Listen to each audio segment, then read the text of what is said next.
Welcome to our professional development channel. Our goal is to support teachers to improve instructional practices. After all, the teaching profession makes every other profession possible. This video is going to talk about small group instruction. This is one of the best ways to differentiate in the classroom. Okay, let's get started. The very best piece of advice I can give you in the beginning is to make sure you're really well prepared and organized. That will set you and your students up for success. And also take the time to train the students. It is not wasted time. If you really train the students, then all the lessons for the rest of the year will go really, really well. Prepare, prepare, prepare. Make sure you have all the materials you need for your small group instruction.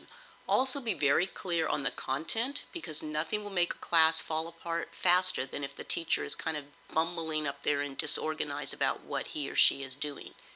Make sure you know the directions and how are you going to present the directions to the students. What are the noise levels that are acceptable? Because one group may have to be absolutely silent, another group may be able to talk a little bit.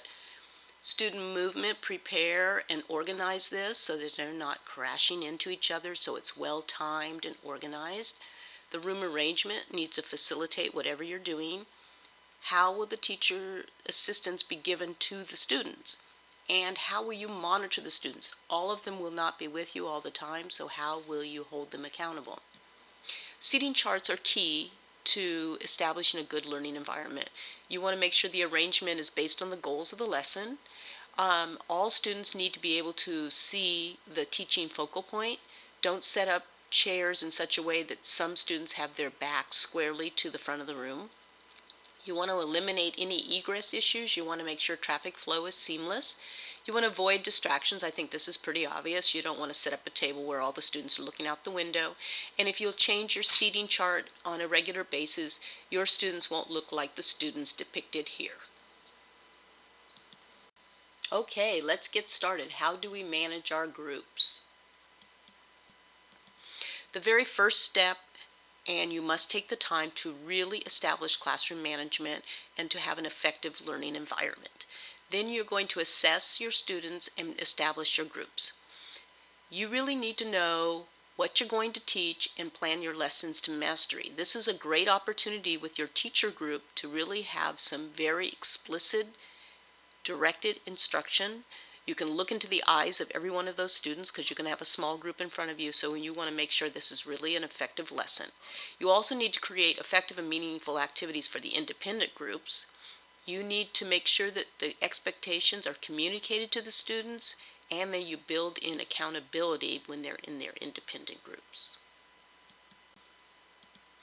Okay, so the teacher chooses the groups. After you've done your assessment, you put together the groups. You don't let the students go sit with whomever they wish to sit with. The non-teacher group needs self-directed work that is both challenging and engaging, and this is the challenge for you. You want to have them with activities that they can do on their own without your assistance, but yet still challenging and engaging, not just busy work. The teacher group is uninterrupted, so you train the students that are in the independent group. You say, you can't talk to me. It's as if you're in a different classroom. It's as if you're someplace else and I'm not even physically here. You have to self-help and take care of yourself and be silent.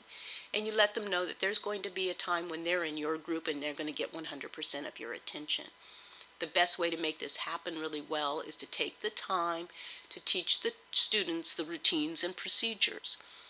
Also, be very consistent in your transitions. When you're changing from group to group, have it a timed change. Have it organized. Everybody gets up and goes to the right, or everybody goes down the rows and up the rows, however you want to arrange it, but it's very consistent and it's very well organized and it's well articulated. And as limited movement as possible, because nothing makes things fall apart than if students are bumping into each other. You want to make sure that the independent group is meaningful as well as the teacher group. So you really want to train them to self-help and to really persevere in what they're doing and not have to always ask you for your help. You also want to make sure there's accountable activities so that you know what they're doing and you know that they're really doing something that is worthwhile. So you want meaningful review work, computer work that can be tracked, partner and group work, independent studies. These are all good ideas. Here's a little chart I put together to kind of help you. Sometimes people say to me, oh, I don't really know what to do to make them accountable. So I won't read the whole chart to you. You can print it out. Silent sustained reading, you want to have some kind of worksheets.